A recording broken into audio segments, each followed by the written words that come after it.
Abran sus Biblias en Efesios.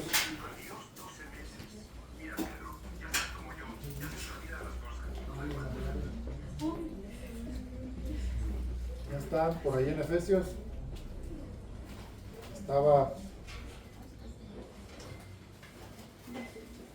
Estaba leyendo este versículo y me acordé de una ilustración que vi hace tiempo. La Nueva Traducción Viviente pues dice otra palabra en lo que para mí pues sería la palabra que me da este énfasis. Bueno, como una breve introducción, la semana pasada, el sábado pasado, me quedé sin línea de mi teléfono. De repente ya no me entraron llamadas, ya no pude llamarle a nadie, ya no me llegaban mensajes, ni podía mensajear. Ya por ahí había un chip en la casa, Dado me lo vinculó y ya me entraban nada más mensajes, pero no podía hablar. Y estuve toda la semana con la intención de llevar. Dado lo revisó, luego me recomendaron por ahí un técnico. El técnico dijo: lo más seguro es que sea el chip, que ya el chip ya se descompuso, ya se averió, ya tenía muchos años con él, con ese chip. Bueno, para no hacer la larga, estuve con la intención de ir, pero por una cosa u otra no pude. Hasta el lunes, no, hasta el viernes creo. Sí, el viernes, que era 9, ¿verdad? Bueno, cuando llegué allí me encontré con la novedad de que a partir de ese día hasta no sé qué de julio, todas las personas que tienen un celular se tienen que ir a registrar. Tienes que llevar tu credencial de lector. Yo no sabía. Ya hasta que estuve ahí me dijeron: ¿traes su credencial de lector? Le dije: sí. Y no sé para qué. Pero bueno, le dije que sí. Ya cuando estaba ahí, lo di todo y me dice la señorita, la muchacha o señora que estaba ahí, me dice: ya quedó, ¿cómo me dijo? Registrado. Ya después, pues ya escuchando ahí me di cuenta que todos, sin excepción de nadie que posea un teléfono celular, tiene que estar registrado, porque si no, pues no le dan línea. Simplemente su teléfono no va a funcionar y es obligatorio.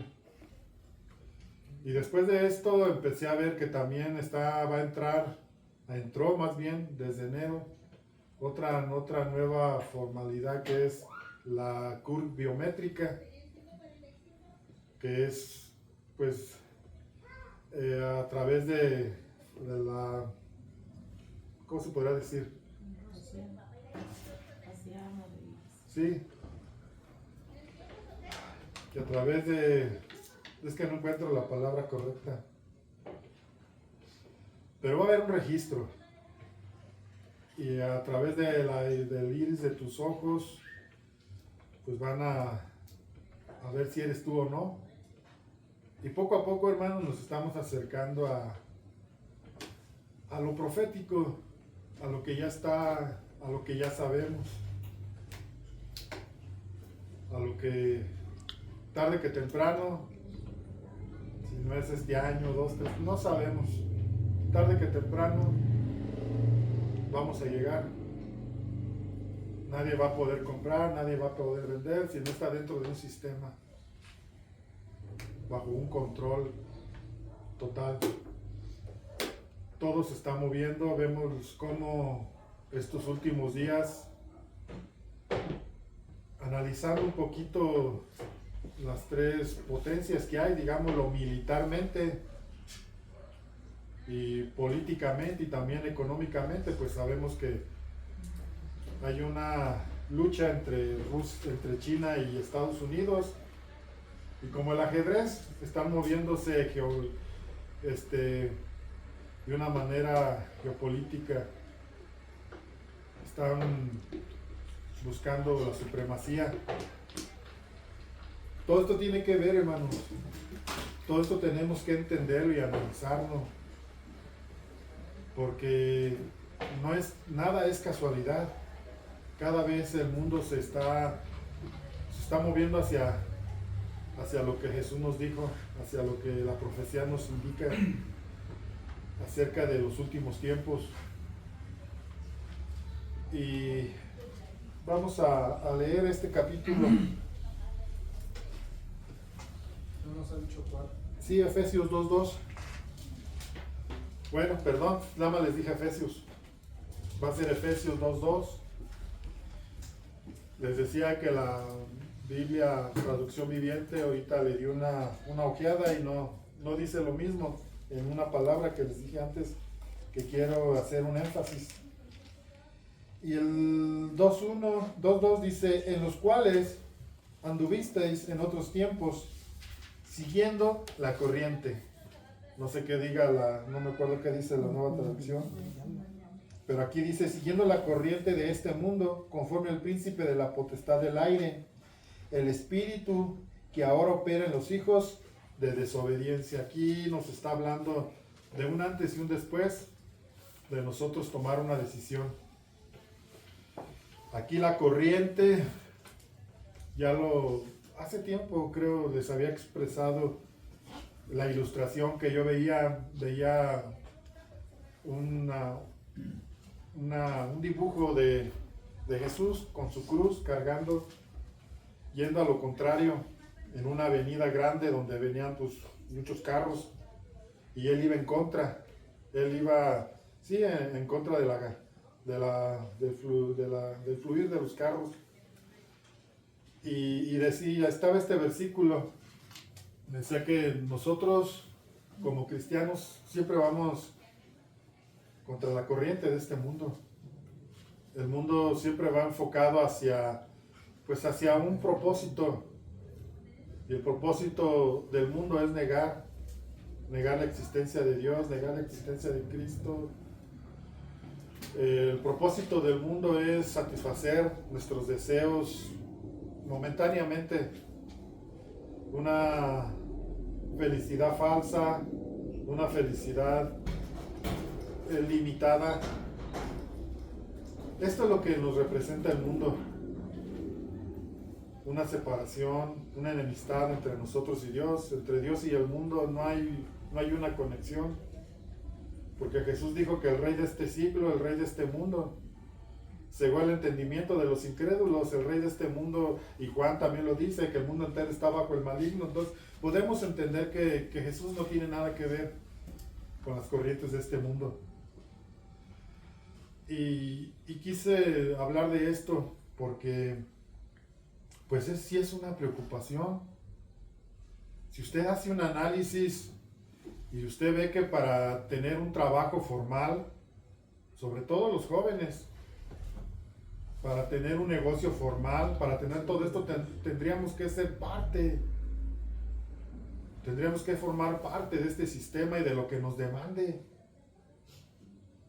Quizás el principio solo sea controlar lo económico, pero va a llegar un día en que van a querer controlar nuestra mente y nuestras decisiones. Va a llegar el día en que solamente habrá una religión y esa religión la tenemos que seguir todos. Llegará el momento en que no será nuestra libertad ni nuestra convicción la que nos mueva a creer lo que nosotros creemos, lo que nosotros hemos decidido creer a través de la revelación de la palabra a nuestros corazones, a través de un encuentro personal con Cristo. Va a llegar ese momento. Yo le decía a mis hijos y a mi esposa, llegará el momento en que quizás nosotros tendremos que trabajar solamente por comida. Tendríamos que desafiar el sistema. Tendríamos que tener la suficiente fortaleza y la decisión y el amor por Cristo, que tendríamos que llegar a este punto donde quizás nuestra comodidad o quizás lo que hemos adquirido estará en un momento, se esfumará en un momento, porque la situación tendrá nuestra convicción de seguir a Cristo tiene que ser más fuerte que las demandas de este mundo. Y es una reflexión que tenemos que hacer, hermanos. Quizás durante mucho tiempo, cuando yo llegué a Cristo, una vez escuché una predicación y un hermano preguntaba, el que predicó ese día, decía: hermano, si Cristo viniera hoy, ¿estarías preparado? O sea, ¿tienes la certeza, la seguridad de que estarías con Él toda una eternidad? Y esto a mí me trajo una reflexión. Les estoy hablando de hace más de 30 años. Cuando no se veía, cuando todo era solamente como una suposición, o solamente eran palabras que no alcanzábamos a expresar, y cada quien tenía una postura. Cada predicador predicaba y expresaba su opinión de lo que podría pasar. Pero ahorita no estamos en un proceso donde estamos viendo nuestra opinión, estamos viendo realidades, estamos viendo principios de dolores, estamos viendo que ya quieren de alguna manera controlar lo que hacemos, en dónde estamos, a dónde vamos, con quién hablamos, qué hablamos, por qué hablamos, cuántos somos. Todo esto tiene un sentido. Llegará el momento en que algunos de nosotros ya no van a poder ir a un hospital público, porque tendremos que estar dentro de un sistema que nos demanda una sumisión al gobierno que en ese momento impere. Poco a poco vamos para allá, hermanos. Poco a poco están entrando en vigor ciertas cosas. Ayer decía Mario, yo no sabía eso, que en Estados Unidos, en algunos estados, ya están implantando los chips a los pequeñitos. Y ahí dice que eran grandes y pequeños. O sea, va a llegar ese momento en que todo nuestra información estará dentro de ese chip. Y simplemente vas a llegar a algún lugar y ese va a ser tu entrada o tu derecho a ser o a poseer. Y yo quiero que tomemos esta reflexión, porque poco a poco estamos llegando allá y estamos preparando nuestro corazón. Nuestro corazón está preparado por si el día de mañana sucediera algo así. A mí vamos a Mateo.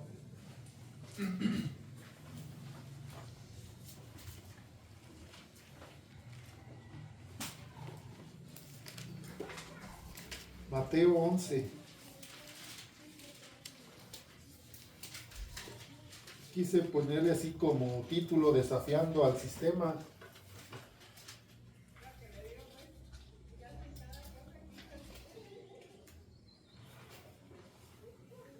Vamos a leer 11, versículo 12. Dice así: desde los días de Juan el Bautista,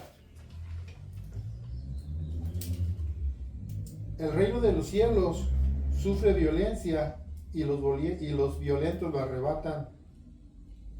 Porque todos los profetas y la ley profetizaron hasta Juan.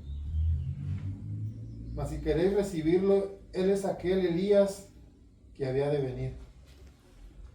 Vemos como una intromisión profética de Juan el Bautista, que sería aquel personaje que iba a preparar el camino, iba a suavizar los corazones, porque vendría el día del Mesías, nacería o se manifestaría el Cristo. Para los judíos era algo que a la mayoría los tomó de sorpresa, porque muchos lo rechazaron, porque las palabras de Jesús fueron desafiantes al sistema que operaba en ese entonces. Se imagina cuando Jesús les dice a sus discípulos y a los oyentes: si no me aman más que a tu padre y a tu madre, Si no me amas a mí más que a ellos, ustedes no son dignos de mí. ¿Se imagina la gran multitud escuchando quién es este? ¿Por qué no tenemos que amar más a él que a nuestros padres y a nuestras madres? Seguían un sistema que operaba en ese momento y que estaba vigente en ese momento, que era la ley de Moisés. Esos hombres que escucharon fue un desafío. Quizás fue un desafío en el momento para los discípulos, fue algo que les cayó como un balde de agua fría, pero tenía que ser así, se tenía que desafiar el sistema. Juan el Bautista viene y prepara el camino. Juan el Bautista vino a traer una doctrina de arrepentimiento de pecados y no hablaba de una manera dócil. Él tiene un lenguaje muy fuerte. Vamos a verlo en Lucas.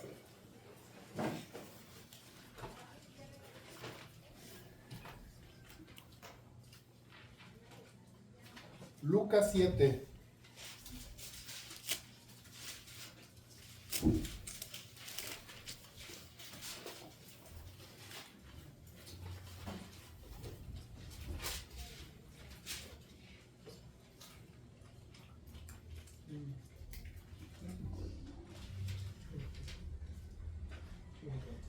Es 3.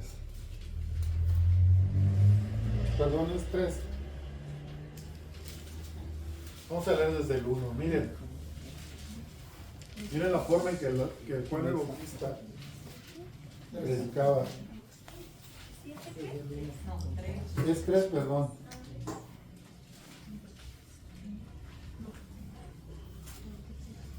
Vamos a leerlo. Dice, en el año 15 del imperio de Tiberio César, siendo gobernador de Judea Poncio Pilato, Herodes, el tetrarca de Galilea, y su hermano Felipe, tetrarca de Iteria y de la provincia de Traconite y de Lisanias, tetrarca de Abilaín, y siendo sumo sacerdote Anás y Caifás, vino palabra de Dios a Juan, hijo de Zacarías, en el desierto. Y él fue por todas las regiones contiguas del Jordán, predicando el bautismo del arrepentimiento para el perdón de pecados.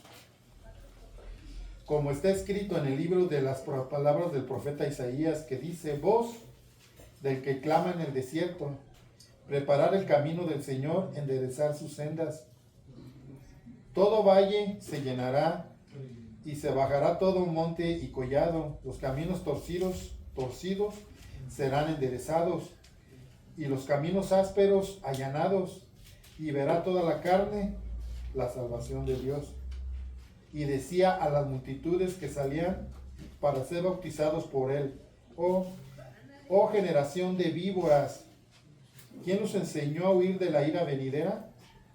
Haced pues frutos dignos de arrepentimiento, y no comencéis a decir dentro de vosotros mismos, tenemos a Abraham por padre, porque os digo que Dios puede levantar hijos de Abraham aún de estas piedras. Y ya también el hacha está ya está puesta a la raíz de los árboles. Por tanto, todo árbol que no da fruto se corta y se echa en el fuego. Y la gente le preguntaba diciendo, entonces, ¿qué haremos? Él respondiendo les dijo, el que tiene 2 túnicas, dé al que no tiene, y el que tiene que comer, haga lo mismo.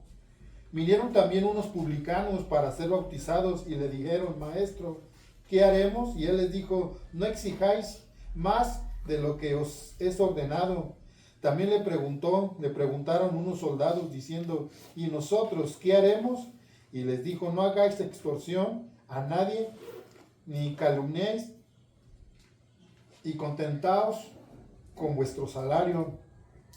Como el pueblo estaba en expectativa, preguntándose todos en sus corazones si acaso Juan sería el Cristo, respondió Juan diciendo a todos, yo a la verdad os bautizo en agua, pero viene uno más poderoso que yo, de quien no soy digno de desatar la correa de su calzado.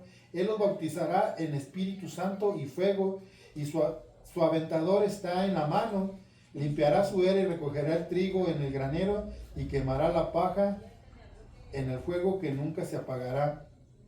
Con estas y otras muchas exhortaciones anunciaba las buenas nuevas al pueblo. Miren, hace tiempo o hace unos meses atrás, no recuerdo, hablaba acerca del espíritu de Elías. Vemos aquí cómo la expresión que tenía Juan el Bautista era una palabra pues fuerte. Era una palabra, no era una palabra de condenación, pero sí era una palabra desafiante. Era una palabra que quería que el hombre tomara conciencia del tiempo que está viviendo y de cómo debe ser su forma de vida.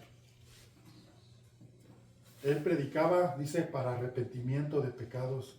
Él bautizaba a todos los que venían a él para arrepentimiento de pecados. ¿Cuál era grande la convicción que había en las palabras de este hombre? Que todos preguntaban, ¿qué debemos hacer? ¿Cuál debe ser nuestra conducta? ¿Cómo debemos vivir? Él estaba desafiando el sistema. De alguna manera. Y él llamó o trasladó la culpa donde pertenecía. Él les dijo, generación de víboras. ¿Quién los enseñó a huir de la ira venidera? No eran palabras dóciles, eran palabras desafiantes.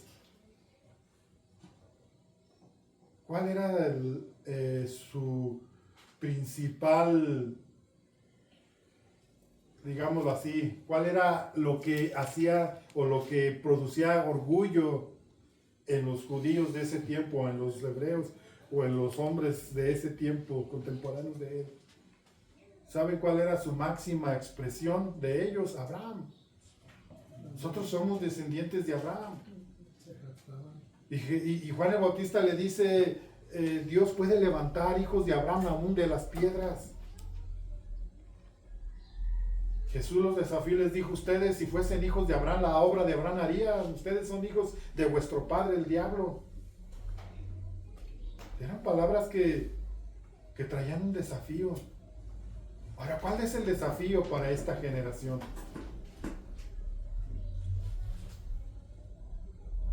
¿Cuál es el desafío que tenemos que hacer nosotros? ¿O cuál es la diferencia que tenemos que hacer nosotros como iglesia en estos tiempos?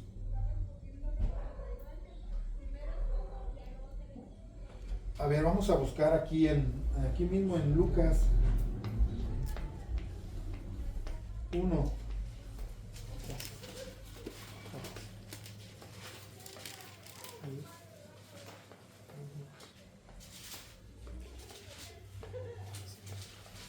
Uno 17.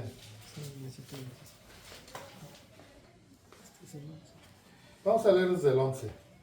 1:11 dice,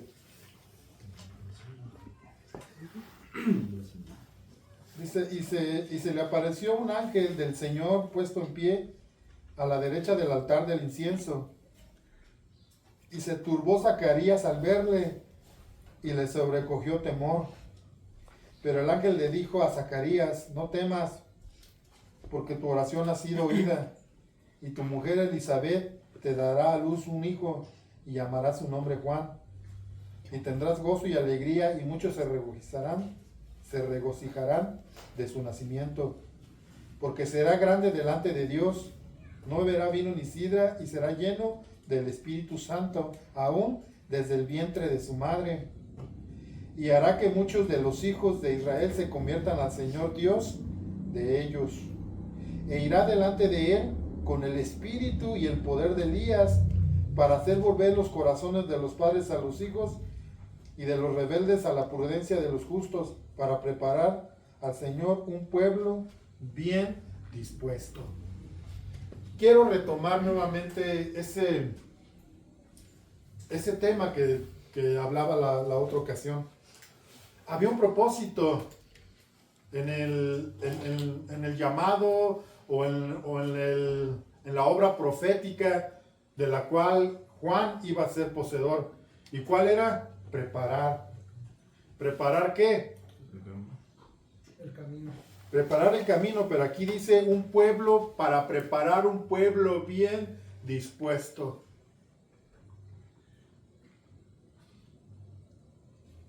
Yo estaba, cuando estaba leyendo esto me acordé de cuando en los tiempos de Nabucodonosor. Veamos, Nabucodonosor representaba el imperio. Era el hombre, digámoslo así, más poderoso del mundo en ese tiempo. Era un imperio, el imperio babilónico era imperante en todo el Medio Oriente, en todos lugares se conocía a Nabucodonosor. Y un día a Nabucodonosor se le ocurrió, aquellos que querían agradar a Nabucodonosor, se les ocurrió hacer una estatua gigante de oro, una estatua con la imagen de Nabucodonosor, y era grande su soberbia en ese tiempo, en ese momento, que mandó que nadie tenía que tener un Dios ajeno o un Dios diferente a lo que él representaba. Y mandó a hacer esa imagen y dijo, cuando suenen las trompetas, cuando suenen los instrumentos, todos, sin importar credo ni nación, sin importar religión ni Dios al que sirvas, todos se van a postrar delante de esta imagen. Todos. Al sonido de la trompeta. Al sonido de la trompeta, todos. Pero había 3 jóvenes, los cuales eran compañeros de Daniel, Sadrach, Mesach y Abednego.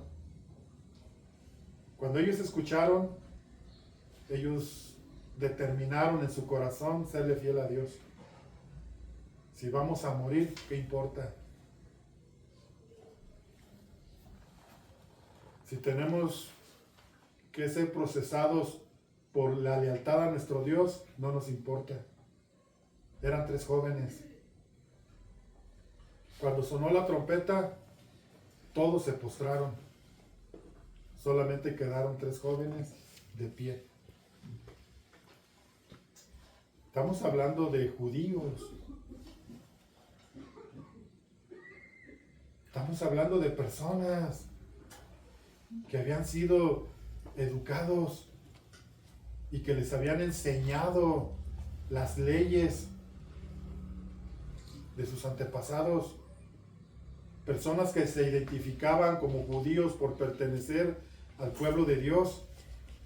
Solo dice que 3, no dice y el pueblo de Israel se mantuvo de pie, no, solamente 3.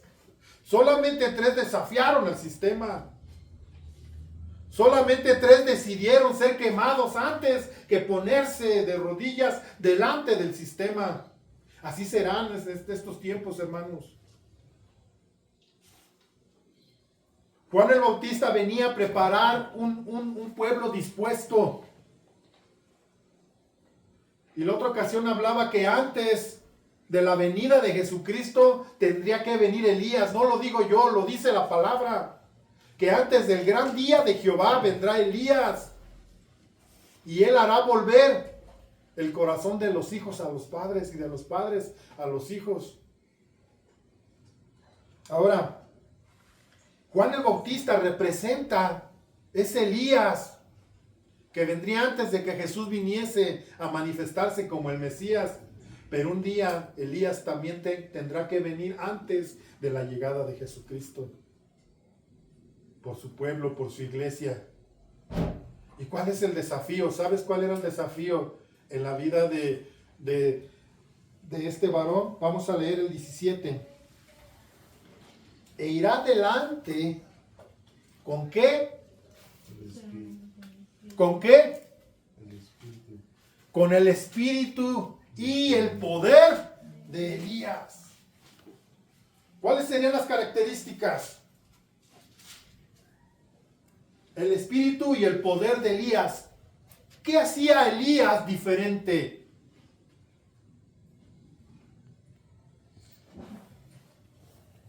¿Sabes qué era lo que hacía diferente Elías? El celo. Me ha consumido un vivo celo por ti. Eso era lo que había en él y eso es lo que debe haber en la iglesia hoy en día. Un celo por Dios. Un deseo ferviente por agradar a Dios. Eso es lo que debe haber hoy.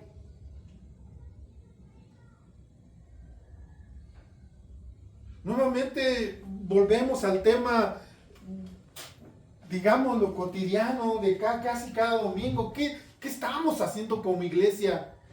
¿Qué representamos como iglesia al mundo? ¿Cómo ve la gente a la iglesia hoy en día? En los tiempos de los apóstoles dice que el pueblo los alababa. Veía a los cristianos y los veía hombres y mujeres diferentes. Volteaba y los veía y lo que veían ellos era que ellos reflejaban a Cristo. Hablaban como Él, actuaban como Él, vivían como Él. Hoy en día, ¿qué concepto tiene la gente de la iglesia? ¿Cuál es el concepto? ¿Qué es lo que usted oye? Gente hipócrita. Gente que vividores, los pastores son vividores, viven del diezmo, viven de la corrupción que hay dentro de las iglesias. Si nosotros queremos desafiar el sistema, si nosotros queremos prevalecer ante el régimen de la bestia y del falso profeta y del anticristo, que en algún momento llegará, aunque lo veamos lejano, aunque pensemos que no, un día llegará. ¿Y sabes cuál va a ser la diferencia? El celo. Por honrar y amar a Dios. ¿Cuál era la preparación que Juan el Bautista trajo a esos varones que después fueron seguidores de Cristo?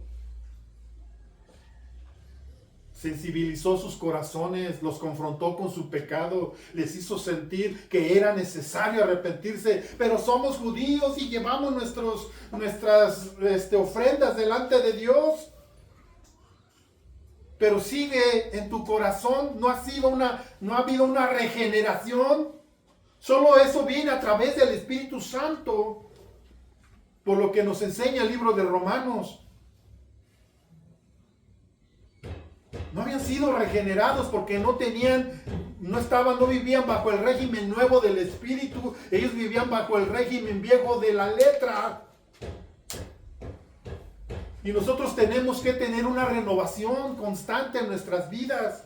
Es verdad que a veces tropezamos y nos caemos, pero nos tenemos que levantar y tenemos que cuidar de no tropezar nuevamente con esa misma piedra. A mí me entró una preocupación. Y quizás para muchos les parezca algo, qué exageración. Pero yo he platicado con mis hijos. Y hemos estado platicando de cuál sería nuestra postura, cuál sería nuestra actitud delante de esto. Es verdad que esto quizás solamente es una forma de introducir, pero llegará el momento en que tendrán que adorar a esa imagen. Dice que un día habrá la imagen de la bestia, del falso profeta, y todos tendrán que postrarse ante ella. Y el que no, tendrá que morir. Es un desafío tremendo, hermanos. Es un desafío. Y como iglesia tenemos que tener en nuestro corazón esta conciencia de lo que podríamos pasar. ¿Qué sucedió con esos 3 jóvenes? Los aventaron al horno. Los metieron al horno, pero no se quemaron. Dios tendrá cuidado de nosotros. Nos van a aventar al horno y no nos vamos a quemar. Dios tendrá cuidado de ti. Dios estará contigo. Lo importante es hasta dónde estamos comprometidos con Dios. Eso es lo importante, llegar a esa reflexión. ¿Vas contracorriente o ya es llevado por la corriente? Es notorio cuando la corriente va y tú vas contra ella, vas luchando y se ve. Es notorio que vas luchando contra corriente, pero llega momento, o hay personas que no van contra corriente, son llevados por la corriente. Y tendremos que ir contra la corriente, hermanos, como iglesia. En lo personal, cada quien tendrá que ir contra la corriente de este mundo.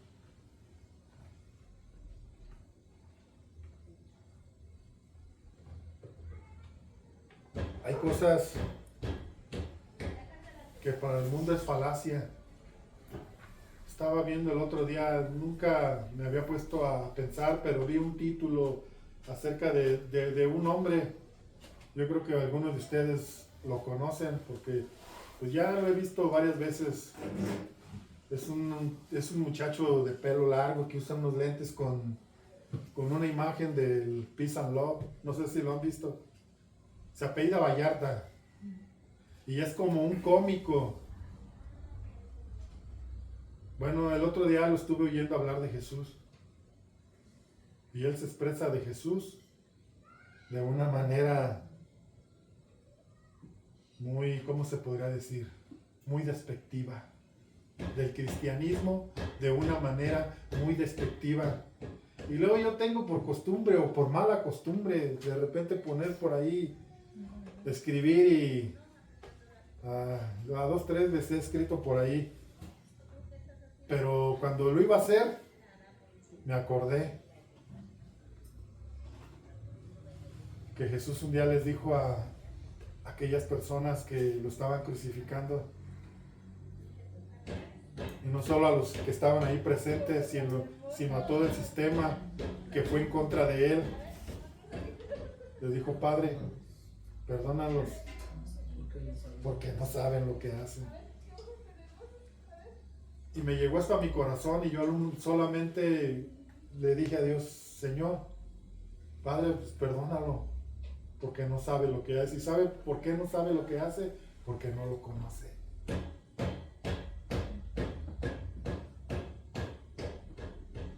Solamente el que conoce a Cristo va en contra del sistema.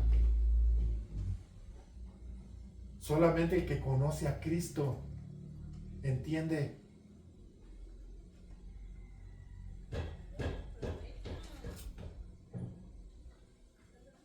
que no somos dignos de conmiseración. Solo el que conoce a Cristo. Jesús mismo le dijo a sus discípulos: ¿quién dice a la gente que soy? Ya se sabe en esa historia. Todos tenían un concepto, pero solo los que le seguían lo conocían. Hermanos, tenemos que conocer a Cristo más. Si queremos prevalecer contra este sistema, tenemos que amar a Cristo más que a nuestros padres y a nuestras madres. Tenemos que amar a Cristo más que a cualquier cosa, o que a cualquier persona.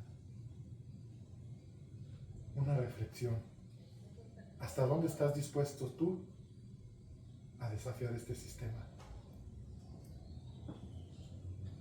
Llegará el momento en que tendrás que tomar decisiones fuertes.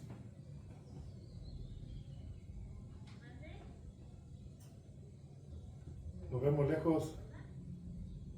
Yo lo veía lejos hace 30 años. Ahora lo estoy viendo tan cerca que realmente he comenzado a, ¿cómo se podría decir? A programar mi corazón, a preparar mi corazón a lo que viene.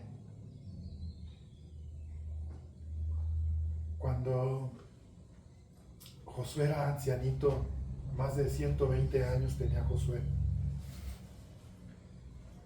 Y él sabía que iba a morir. Y reúne a todo Israel y les dice, miren, yo me voy a morir.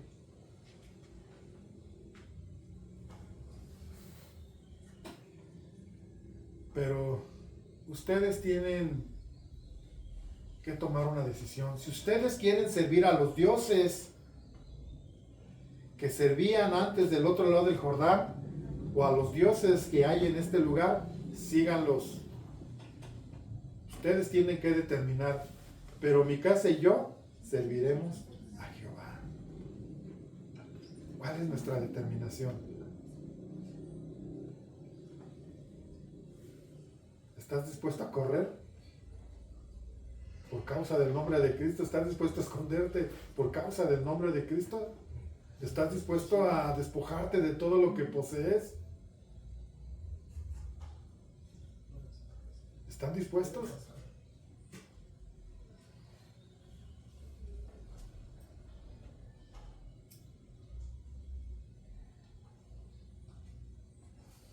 Esta es la reflexión que tenemos que hacer. Tarde que temprano nos llegará, hermanos. Y yo quería iniciar el libro, la epístola de los Efesios hoy, pero pues me llamó la atención esto y quise expresar esto a manera de reflexión más que de exhortación, a manera de reflexión.